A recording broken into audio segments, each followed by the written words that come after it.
Direct தமிழர்களுக்கு வணக்கம். நான் நிர்மல். தற்போதைய நிலவரப்படி திமுக 58 தொகுதிகளில் முன்னிலையோட 3வது இடத்துல இருக்காங்க. அதிமுக 70 இடங்கள்ல 2வது இடத்துல இருக்காங்க. தாவக 105 தொகுதிகளில் முன்னிலை வகிக்கிறாங்க. தொடர்ந்து தாவக முன்னிலை வகிச்சாங்க. இந்த சமயத்துல நம்மளோட சிபிஎம் கட்சியினுடைய மாநில குழு உறுப்பினர் சிந்தன் அவர்கள் நம்முடைய இணைந்திருக்காங்க. அவங்க அவரோட பேசுவோம். வணக்கம் சார். வணக்கம், வாழ்த்துக்கள். காலையில இருந்து தொடர்ந்து போயிட்டு இருக்கு. ஆமா, இப்போ திமுக தங்களுடைய அரசியல் களத்துல தாவகவை தொடர்ந்து தற்கூறிகள்னு விமர்சிச்சுட்டு வந்தாங்க. தற்போது அதிமுக அவங்களுடைய 70 தொகுதிகள் அவங்களுடைய கன்செப்டை அப்படி கரெக்டா வாங்கிட்டு இருக்காங்க. ஆனா திமுக தொடர்ந்து குறைஞ்சிக்கிட்டே இருக்கு, தாவக உயர்ந்துகிட்டே இருக்கு. இப்ப தற்கூறிகள்னு சொல்லக்கூடியவங்க எங்க இருக்கிறாங்கன்னு நினைக்கிறீங்க?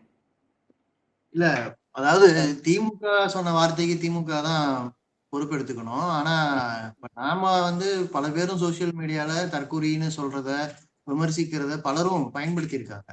சோ அப்ப அதுல இருந்து பார்க்கும்போது ஒரு விஷயம் நம்ம இப்ப புரிஞ்சுக்க வேண்டியிருக்கு. ஒண்ணு, நீங்க தாவேகா வெற்றி பெறுவதனாலேயே அதன் மேலான எல்லா விமர்சனங்களும் இனிமேல் இல்லையா அப்படின்னு ஒண்ணு இருக்கு. கூடுதல் தொகுதிகளை அவங்க ஜெயிக்கிறாங்கிறது உண்மை. ஆனா கொள்கை அடிப்படையில் அரசியல் அவங்க முன்னெடுக்கலைங்கிறதும் உண்மை. அவங்க முன்னெடுத்தது ஒரு பிரபலத்தை மையப்படுத்தின அரசியல். அது போதுமா தமிழ்நாட்டுக்குங்கிற விமர்சனம் இன்னைக்கும் இருக்கதான் செய்யுது. அதை நம்பி மட்டும் வாக்களிக்கலாமா, அது போதுமா அப்படிங்கிற கேள்வி இருக்கதான் செய்யுது. ஆனா என்ன நம்ம இதுல கவனிக்க வேண்டி இருக்குன்னா, திராவிட முன்னேற்ற கழக கூட்டணிக்கு எண்ணிக்கை குறைந்திருப்பது. 2வது இடத்துல அதிமுக பழைய எண்ணிக்கையோட ஓரளவுக்கு தக்க வைக்கிறாங்க, போராடிக்கிட்டு இருக்காங்க. சில தொகுதிகள் மாறி இருக்கு, ஆனா வெற்றி நம்பர் மாறல. பட் திராவிட முன்னேற்ற கழகத்துடைய வலிமையான பகுதிகள் இன்னைக்கு தமிழக வெற்றி கழகம் ஜெயிக்குது. சோ இந்த வாக்காளர்கள் தான் அங்க மாறி இருக்காங்க. அப்படிங்கறதுதான் நாம கவனிக்க வேண்டியது. அந்த வாக்காளர்கள் அங்க மாறி இருக்காங்க, அல்லது இந்த தொகுதிகள்ல தாவேகா ஜெயிச்சிருக்கு அப்படிங்கும்போது ரொம்ப கவனிக்க வேண்டிய விஷயம். ஒரு ஆட்சி, அதன் மீதான எதிர்ப்பு அலை என்பது இருந்திருக்கு. அந்த எதிர்ப்பு அலை இன்னைக்கு தாவேகாவுடைய வெற்றியாக மாறி இருக்கு அப்படின்னு நம்ம புரிஞ்சுக்கலாம். எப்படி சார் கொஞ்சம் ஏன்னா நம்பிக்கையா இருந்தாங்க திமுக தங்களுடைய அரசியல் களத்துல கூட்டணி பலமா இருக்குதுன்னு சொன்னாங்க. இந்த போட்டியே டெல்லிக்கும் தமிழ்நாடுக்குமான போட்டின்னு சொன்னாங்க. ஆனா ஒரு பக்கம் விஜய் அவர்கள் இது தாவேகாவுக்கும் திமுகவுக்கும் போட்டின்னு சொல்றாரு. ஆனா நிலவரங்கள் அதை பார்த்தா இந்த போட்டியே தாவேகாவுக்கும் அதிமுகவுக்கும் மாதிரி தானே இருக்கு. திமுகவே பின்னாடி தள்ளப்பட்டிருக்குல்ல. இல்ல, அதுதான் சொன்னேன். இது மும்முனை போட்டி தான். இப்பவுமே நீங்க வாக்கு சதவீதம் எடுத்து பாத்தீங்கன்னா தாவேகா கண்டிப்பா ஒரு 35% மேல இருக்க வாய்ப்பு இருக்கு. ஆனா நீங்க 65% மக்கள் வேற கட்சிக்கு தானே ஓட்டு போடுறாங்க. சோ இது மும்முனை போட்டிங்கிறதுனாலதான் வெற்றி இன்னைக்கு தாவேகாவுக்கு சாதகமா இருக்கு. நம்ம ஆனா என்ன நினைச்சோம்னா, மும்முனை போட்டியில பொதுவா ஒரு பெரிய கட்சியா ஏற்கனவே நாடாளுமன்ற தேர்தலில் கூடுதல் வாக்குகளை வாங்கின திமுகவே கூடுதல் வாக்குகளை இந்த முறையும் பெறும் அப்படின்னு நினைச்சோம். அது நடக்கல. சோ அது மதசார்பற்ற முற்போக்கு கூட்டணியில இருக்கிறவங்க மொத்தமாவே கணிப்புல செஞ்ச தவறுதான். ஆனா அப்படியே ஒரு தவறான கணிப்பாவே இருந்தாலும் என்ன பண்ணிருக்க முடியும்? தேர்தல் களத்துல தாவேகாவை கூடுதலா விமர்சிச்சிருக்க முடியும். மத்தபடி இந்த ஃபார்மேஷனுடைய இப்ப உதாரணத்துக்கு தமிழ்நாடு வெர்சஸ் டெல்லிங்கிறது பொய் கிடையாது, அது உண்மை. தமிழ்நாட்டுடைய மாநில உரிமைகள் பாதிக்கப்படுவதும், நம்முடைய நிதிநிலையில கூட ஒன்றிய அரசுடைய பாரபட்சம் நிலவுவதும், இன்னைக்கு மெட்ரோ திட்டம் மாதிரி பல்வேறு திட்டங்கள்ல தமிழ்நாடு வஞ்சிக்கப்படுவதும், வரி பங்கீட்டுல எல்லாமே உண்மை. இப்ப என்ன நீங்க திமுக ஆட்சியில என்னதான் திட்டங்கள் நிறைய செய்யப்பட்டதுன்னு அவங்க சொல்லியிருந்தாலும், சமயத்துல கூட்டணி பலமா இருந்தாலும் கூட்டணி கட்சிகளுக்கு சீட்டு ஒதுக்குவதில் நிறைய பிரச்சனைகள் இருந்துச்சுல்ல. இப்ப அதெல்லாம் வெளிப்படுதுன்னு பாக்கலாம்ல. ஆமாமா, இல்ல அது மக்கள் கவனிச்சிருப்பாங்க. நாங்களுமே பல நேரங்கள்ல அதிருப்தியை வெளிப்படுத்தணும். அது நம்முடைய வாக்கு தளத்துல ஒரு தாக்கத்தை செலுத்தி இருக்கும். ஆனா நீங்க முடிவுகள் வர்றதை பார்த்தா கூட்டணியுடைய ஆதரவோட திமுக ஜெயிக்க வேண்டிய தொகுதிகள்ல அப்படி மாற்றம் வந்ததா பார்க்கல. ஓவராலாவே திமுகவுக்கு சவாலே இல்லைன்னு சொன்ன சென்னை சுத்து வட்டாரத்தில் இருக்கிற தொகுதிகள் தான் பெரும்பாலும் தாவேகாவுக்கு முதல்ல போகுது. சென்னை, திருச்சி, மதுரைன்னு எல்லா இடங்களும் விசில் தான். கூட்டணி ஆதரவு இங்க தேவையில்ல. ஆக்சுவலா சென்னையில தனி பெரும் கட்சியாவே திமுக இருக்கு. அப்போ இது கூட்டணிகள், அது பல காரணங்கள் இருக்கலாம். ஆனா திமுகவுக்கு தொடர்ந்து வாக்களித்து கொண்டிருந்த வாக்காளர்களே இந்த முறை அதிமுகவுக்கு வாக்களிக்க மாட்டாங்க. ஆனா தாவேகாவுக்கு மாறுவதில் தயங்கல. அப்படிதான் பாக்குறேன். அதனால அப்கோர்ஸ் அவங்க கூட்டணியை சரியா வழி நடத்தி இருந்தா, அல்லது ஒரு கூடுதல் சீட்டுகளை கொடுத்து முன்கூட்டியே சில பிரச்சனைகளை தவிர்த்து இருந்தா இன்னும் கொஞ்சம் ஸ்மூத்தா போயிருக்கும். ஆனா அதை விட முக்கியமானது, இப்ப ம், தமிழ்நாட்டுடைய உரிமையை முன்வைத்து பாஜகவை விமர்சிக்கிறோமே, பாஜக இன்னைக்கு ஜீரோ தானே. ம், பாஜகவோட எண்ணிக்கை குறையுது. அப்போ ம். மக்கள் வந்து பாஜகவை வீழ்த்தணுங்கிறதுல இப்பவும் உறுதியா தான் இருந்திருக்காங்க. சார் ஒருவேளை தாவேகா மட்டும் இந்த தேர்தலில் போட்டியிடலன்னா அதிமுக வெற்றி பெறதுக்கான வாய்ப்புகள் இருந்திருக்கும்ல பாஜக கூட்டணியோட. இல்ல அது வாய்ப்பு இல்லைன்ற நான். ஏன்னா ம், நம்முடைய பிரச்சாரம் வந்து அதுல எடுபட்டு இருக்கு, மக்கள் அதை ஏத்துக்கிட்டாங்க.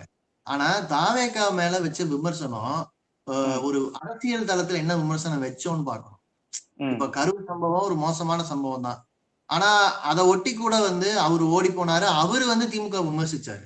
ம், ஆனா கடைசி நேரத்துல கூட சொல்றேன் நான். ஆனா எதிர்த்தரப்புல விமர்சிக்கும் போது நீங்க ஒரு ஒரு புது பிளேயர், அதனால உங்களை ம், நாங்க இப்ப விமர்சிக்கல.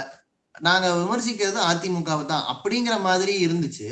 ஓகே. இந்த சோசியல் மீடியாவும் தொலைக்காட்சியும் ஒரு அன்கிரிட்டிக்கல் சப்போர்ட்டை வந்து விஜய்க்கு கொடுத்தாங்க. அப்ப ம், விஜய்ங்கிற பிம்பம் வந்து எந்த கேள்வியும் இல்லாமலே ஒரு ஒரு சாஃப்டான ஒரு பார்வையோட எந்த விமர்சனத்தையும் எதிர்கொள்ளாம அது வந்து ம், நேரடியா களத்துக்கு முன்னால வந்துருச்சு. அதுவும் ஓகே. நீங்க ஃபர்ஸ்ட் பாஸ்ட் போஸ்ட் சிஸ்டத்துல 30ல இருந்து 35% ஓட்டு வாங்கினாலே 60% மக்களோட முடிவுக்கு மாறான ஒரு முடிவு வந்துடும். அது ம், நம்ம நினைச்சது அந்த மாதிரியான முடிவு வந்து திமுக கூட்டணிக்கு சாதகமா வரும் அப்படின்னு நினைச்சு தேர்தல் களத்துல தொடர்ந்து செயல்பட்டது. பல பேருமே என்னோட சில நண்பர்கள்லாம் வந்து தாவேகாவுக்கு ஓட்டு போட்டு வந்துட்டு, ஆனா ம், அவங்களே வந்து தாவேகாவுக்கு நாங்க போட்டோம். ஆனா வர்றது திமுக தான் வரும்னு சொன்னாங்க. பட் ம், பாயிண்ட் என்னன்னா, நீ யாருக்கு ஓட்டு போட்டியோ அதுதானே ஆக்சுவல் ஸ்டேட்மெண்ட். நீ யாரு வருவேன்னு நினைக்கிறியோ அது நடக்காது இல்லையா? சோ ம், அதனால ஒரு ஒரு ஒரு மாற்றம் அண்டர் கரண்டா நடந்திருக்குங்கிறதும், அதை வந்து ரியலைஸ் பண்ற இடத்துல கொள்கை பூர்வமாக மக்களை வழிநடத்தி கொண்டிருக்கிற கட்சிகள் ம். வரலைங்கிறதும், அதுக்கு பலவேறு பலவீனங்கள் காரணமா இருக்கலாம். பட் அதை ஒத்துக்கணும். ஃபேக்ட் இதுதான். ஓகே. Okay sir.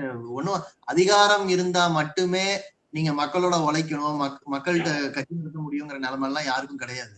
ஓகே. ஆனா அதிகாரம் வந்து இன்னைக்கு யாரெல்லாம் பயன்படுத்துவாங்க? நாளைக்கு வந்து ஒரு 4 அதிகாரிகள் நினைச்சா, ஒரு அனுபவமற்ற ஒரு தலைமை அதிகாரத்த ம், வந்து பற்றி இப்போ அமைச்சர்களா மத்த இடங்களுக்கு வரும்போது, ஒன்றிய ஆட்சியும், மாநில ஆட்சியில் இருக்கக்கூடிய அதிகாரிகளும் இன்னும் கொஞ்சம் கூடுதல் லிபரேஷனோட செயல்படுவாங்க.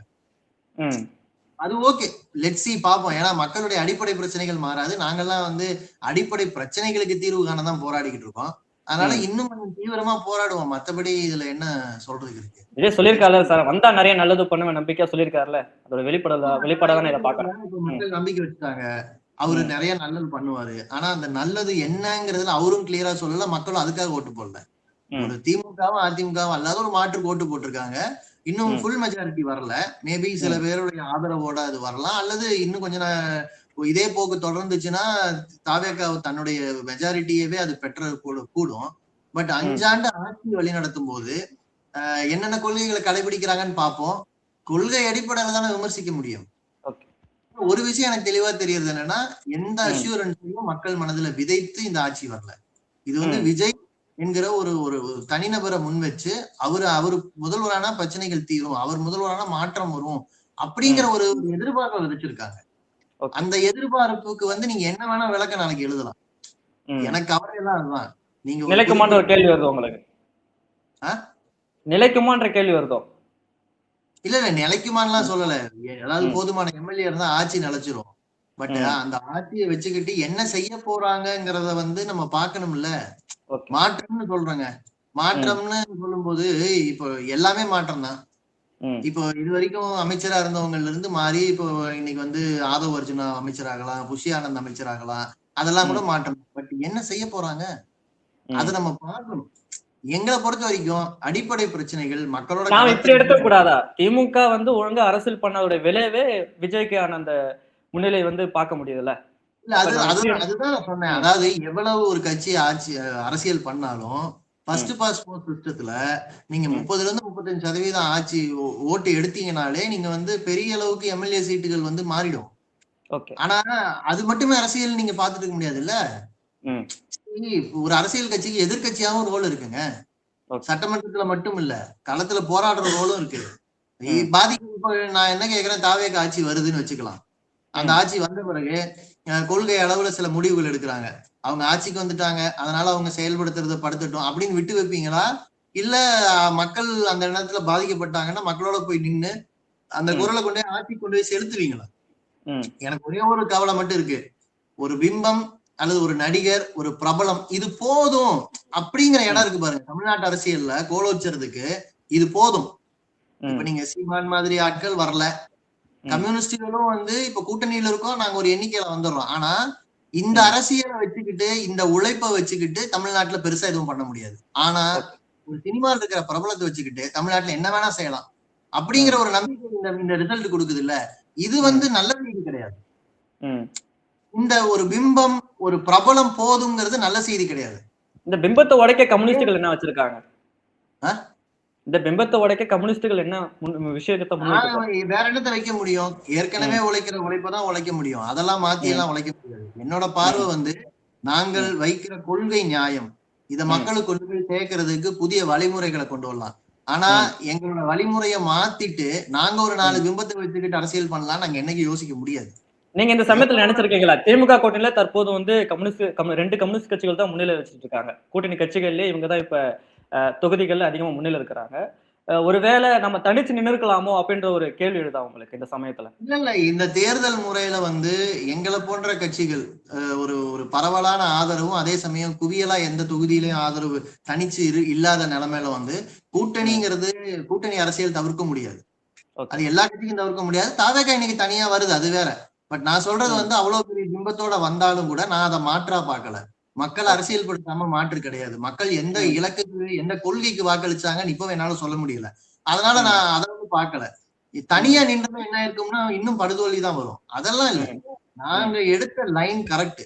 அதுல எல்லாம் வந்து ஐயோ இப்ப யோசிச்சிருக்கலாமே, முன்னாலே யோசிச்சிருந்தா விஜய் கூட கொஞ்சம் நல்ல உறவோட இருந்திருக்கலாமே, அப்படியெல்லாம் யோசிக்கல. அது மக்கள் கொடுக்குற முடிவை கொடுக்கட்டும். நம்ம வந்து ஒரு 5 வருஷம் ஒரு பாஜக எதிர்ப்புங்கிற அடிப்படையில ஒரு அணி அமைச்சோம். ஆனா தமிழ்நாட்டுல திமுக ஆட்சி ஏதாவது தவறு செய்யும் போது நம்ம தான் எதிர்த்து நின்னோம். அதனால இந்த ரெண்டுலயுமே ஒரு குழப்பமும் கிடையாது. நாங்க எதிர்த்து நிற்கும் போது தெரியும் எங்களுடைய எதிர்ப்பு மக்களுடைய மனநிலையில எதிர்ப்பாக போய் சேரும்னு தெரியும்.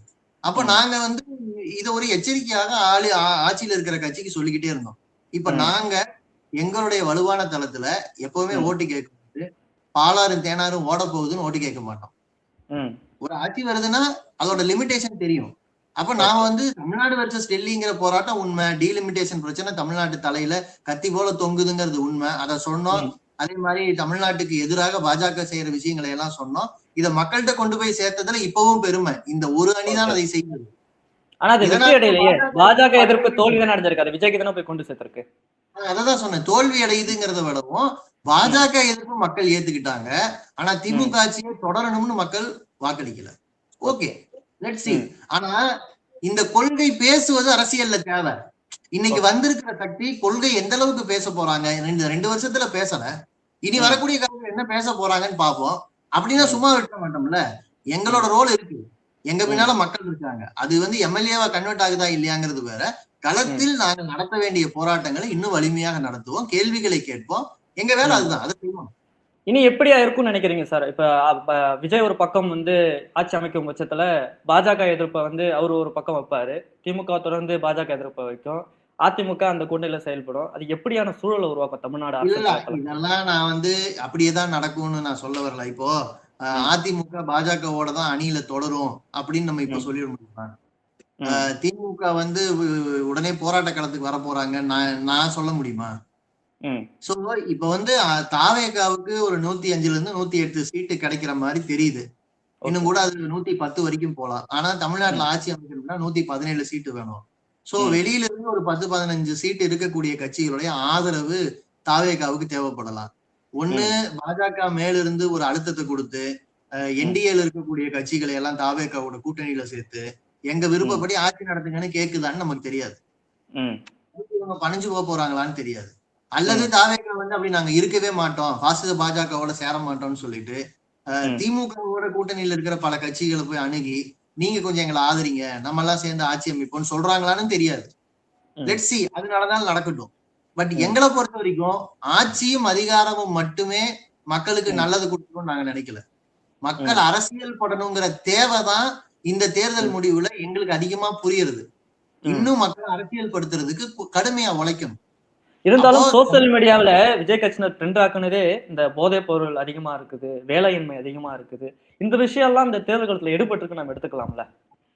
ஆமாமா, இல்ல எடுபட்டிருக்கலாம். அதுல வந்து ஃபேக்டும் இருக்கலாம். ஏன்னா நீங்க கொரோனா காலத்துக்கு பிறகு வெறும் மது போதை மட்டுமல்ல, இங்க பலவிதமான போதைங்கிறது இந்தியா முழுவதுமே அதிக பயன்பாட்டுல இருக்கு. தமிழ்நாட்டு மக்கள் அதை ஏற்க மாட்டாங்க. அதுக்கு எதிரா வாக்கு வச்சிருக்காங்கன்னு பார்க்கலாம். நான் வந்து இந்த தேர்தல் களத்துல பேசப்பட்ட பிரச்சனைகளை குறைச்சு மதிப்பிடல. ஆனா அது மட்டுமே பிரச்சனை இல்ல. ஆட்சி அமைப்பதற்கு யாரோடு அவர்கள் சேரப் போகிறார்கள்ங்கிறத பார்க்கலாம். நான் வந்து முன்முடிவோட சொல்லல. யார் கூட வேணா அவங்க சேர்ந்து ஆட்சி அமைக்கட்டும். ஆட்சி அமைக்கிறதுக்கு ஆளுநர் எப்ப அழைப்பு விடுக்கிறாருன்னு பார்ப்போம். இதுக்கு நடுவுல என்னென்ன நாடகங்கள் நடக்குதுன்னு நம்ம பார்ப்போம். ஆட்சி அமைப்பதற்கு எந்த முடிவு எடுப்பாரா விஜய்? என்டிஏ கூட எனக்கு கூட்டணி தெரியாது. வைப்பாரா? அதுதான் சொல்றேன் நான். ஆட்சி அமைப்பதற்காக அவரு பாஜகவோட ஏற்கனவே கூட்டணியில் இருக்கிற கட்சிகள் சில சீட்டுகள் ஜெயிப்பாங்க. அவங்கள கூட வச்சுக்கிட்டு ஆட்சி அமைக்க போறாரா? இல்ல அதிமுகவை சேர்த்துக்கிட்டு ஆட்சி அமைக்க போறாரா? அல்லது ஒரு திமுகவோட அணியில் இருக்கிற கட்சிகளோட பேசி எப்படியாவது அவங்கள கூட வச்சுக்கலாம்னு நினைக்க போறாரா?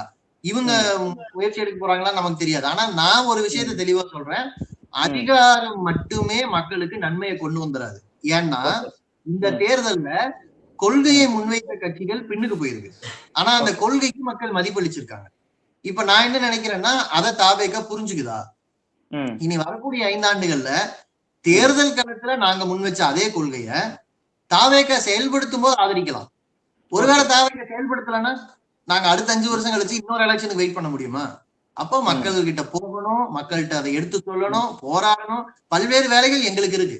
சட்டமன்றத்துக்குள்ள எங்களுடைய உறுப்பினர் எவ்வளவு பேர் போனாலும் அவங்க அந்த வெளியில நடக்கிற போராட்டங்களை உள்ள கொண்டு போக போறாங்க. சோ இது வந்து ஒரு கிளியரான ஒரு இண்டிகேஷன் தான். என்னன்னா மக்கள் மாற்றத்தை விரும்புறாங்க. ஆனா என்ன மாற்றத்தை விரும்புறாங்கிறத ஒவ்வொருத்தரும் இன்டர்பிரட் பண்ணுவாங்க. அப்ப எங்களை பொறுத்த வரைக்கும் நாங்க முன்வைத்த கொள்கைகளுக்கு இன்றைக்கும் களத்தில் மக்கள் ஆதரவு இருக்கு. அப்ப அதை நாங்க இன்னும் வலிமைப்படுத்தணும்.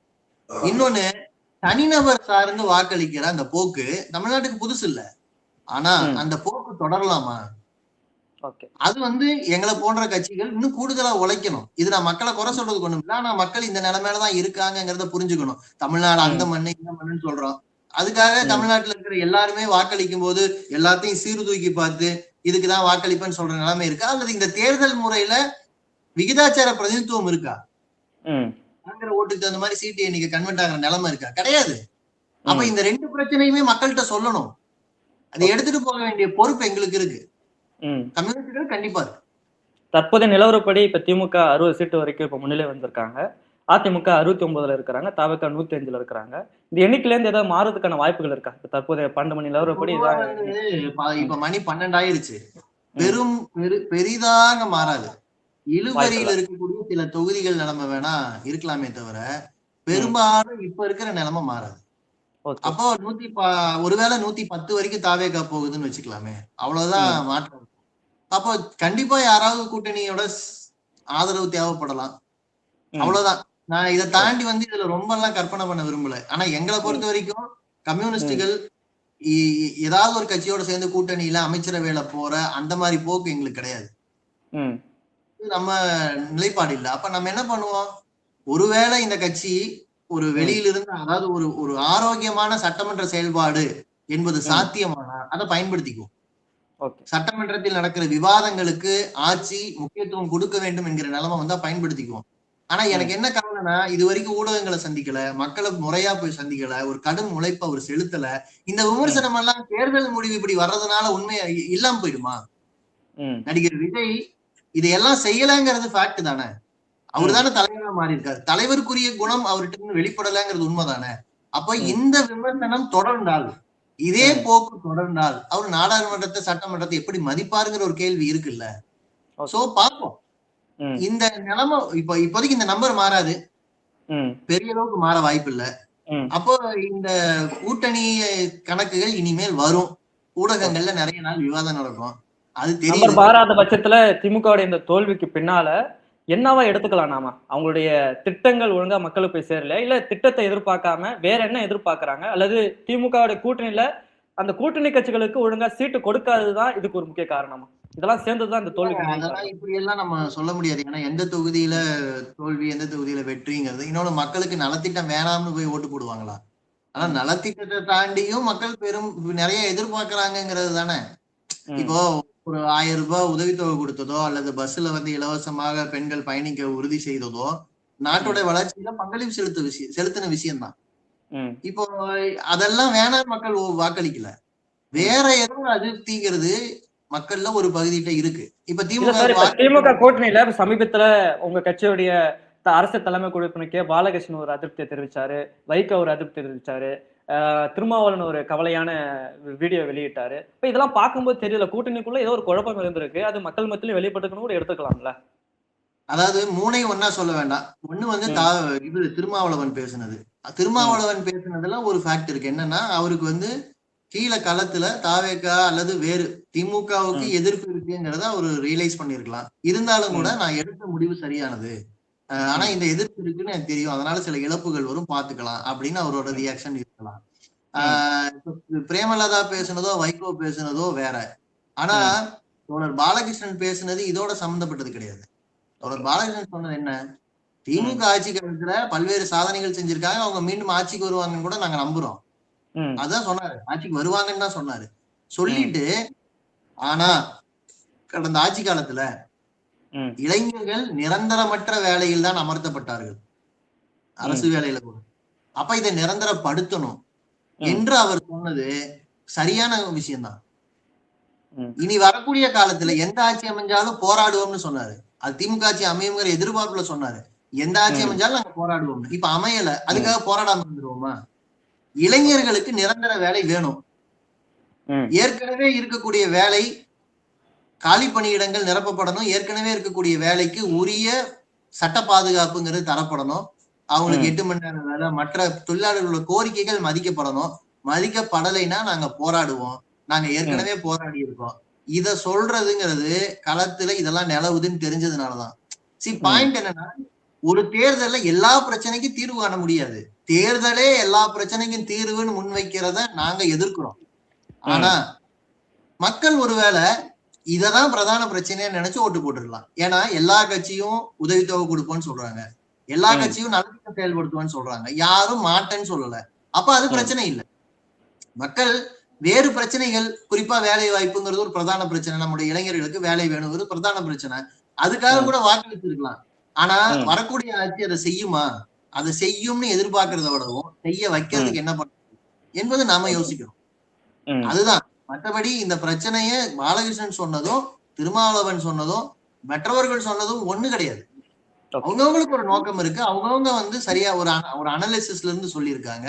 நம்முடைய ஆய்வு, நம்முடைய பார்வை, கம்யூனிஸ்டுகளுடைய பார்வை என்பது இந்த எந்த ஆட்சியா இருந்தாலும் ஒரு வேலை பாதுகாப்பு, சுரண்டலற்ற சமுதாயம், அதை நோக்கி போறதுக்கு என்ன பண்ணலாம், அதுதான். தற்போது நிலவரப்படி இப்ப திமுக சற்று 61 அப்படின்ற ஒரு முன்னிலை வைக்கிறாங்க. ஆனா இருந்தாலும் 3வது இடத்துல தக்க வச்சிருக்கிறாங்க. அதிமுக 64, தவக 109 நோக்கி நகர்ந்திருக்கிறாங்க. இந்த சமயத்துல பல்வேறு கருத்துக்களை டயலாக் நம்மளுக்கு நீங்க வழங்கிருக்கீங்க. உங்களுடைய கருத்துக்கும் நேரத்துக்கும் நன்றி. நன்றி.